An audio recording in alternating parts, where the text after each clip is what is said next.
Okay, so the last characteristic of anti-dialogical action is cultural invasion, which is when, quote, the invaders penetrate the cultural context of another group, in disrespect of the latter's potentiality. They impose their own view of the world upon those they invade and inhibit the creativity of the invaded by curbing their expression, end quote, from page 141. Here's another quote from page 148 that further clarifies what cultural invasion is. Quote, cultural invasion, which serves the ends of conquest and the preservation of oppression, always involves a parochial view of reality, a static perception of the world, and the imposition of one worldview upon another. It implies the superiority of the invader and the inferiority of those who are invaded, as well as the imposition of values by the former, who possesses the latter and are afraid of losing them. Cultural invasion further signifies that the ultimate seat of decision regarding the action of those who are invaded lies not with them, but with the invaders. And when the power of decision is located outside, rather than within the one who should decide, the latter has only the illusion of deciding, end quote. Exactly how do they do this? How do they invade a culture? Here's a quote from page 141 that talks about that. Quote, cultural conquest leads to the cultural inauthenticity of those who are invaded. They begin to respond to the values, the standards, and the goals of the invaders.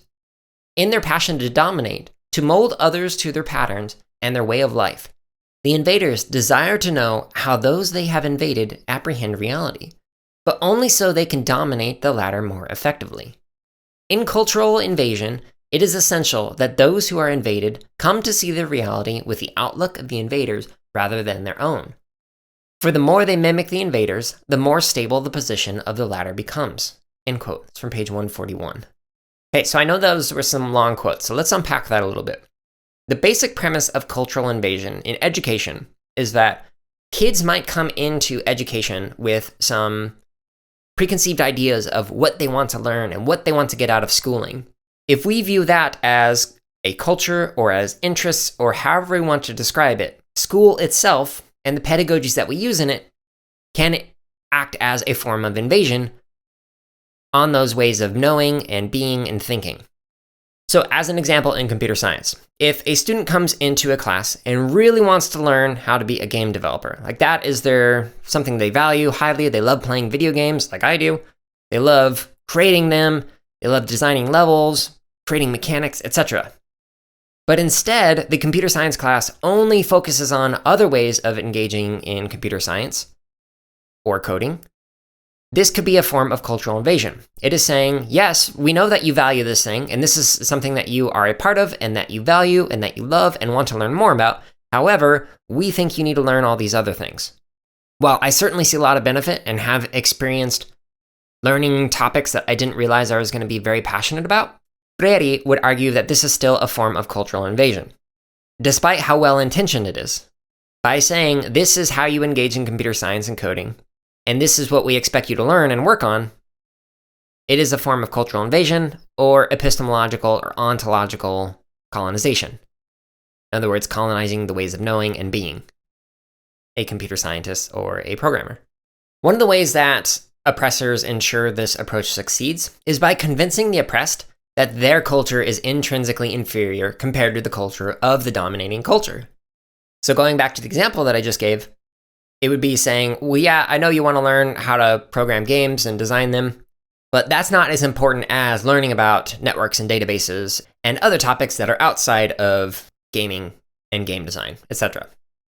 Now, building off of that, Freire notes that an unsaid role of schooling is to prepare future invaders by perpetuating the myth that the dominant culture is superior to the culture of the oppressed. So all this being said, these anti-dialogical practices that Freire is talking about, the conquest, divide and conquer, manipulation, and cultural invasion, educators who reflect on these things and think back on how they were taught and how they are currently teaching might come to a realization that they are unintentionally engaging in oppressive practices. This can create a cognitive dissonance with the teachers, because it's like, well, this really worked well for me and I learned all these things and like I enjoyed school, so I became an educator. So is it really hurting kids all that much, etc.? Here's a particular quote that will relate to this. So this is from page 144. Quote, Well-intentioned professionals, those who use invasion not as a deliberate ideology, but as the expression of their own upbringing, eventually discover that certain of their educational failures must be ascribed, not to the intrinsic inferiority of the simple men of the people, but to the violence of their own act of invasion. Those who make this discovery face a difficult alternative. They feel the need to renounce invasion, but patterns of domination are so entrenched within them that this renunciation would become a threat to their own identities. To renounce invasion would mean ending their dual status as dominated and dominators. It would mean abandoning all the myths which nourish invasion and starting to incarnate dialogical action.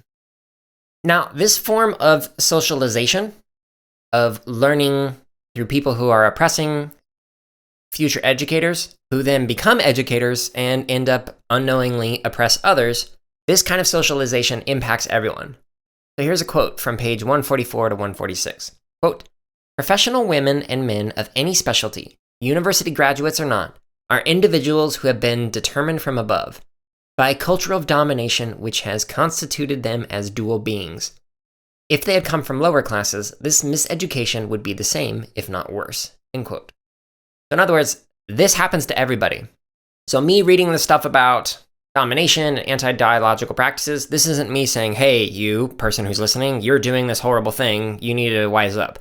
This is everybody, myself, Freire, everybody who's ever existed who is engaging in some kind of socialization that can relate to oppression and the oppressed, according to Freire at least.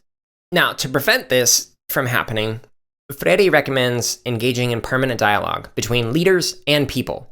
That way, people are able to continue critical reflection and action, which makes it harder for this kind of cultural invasion to occur.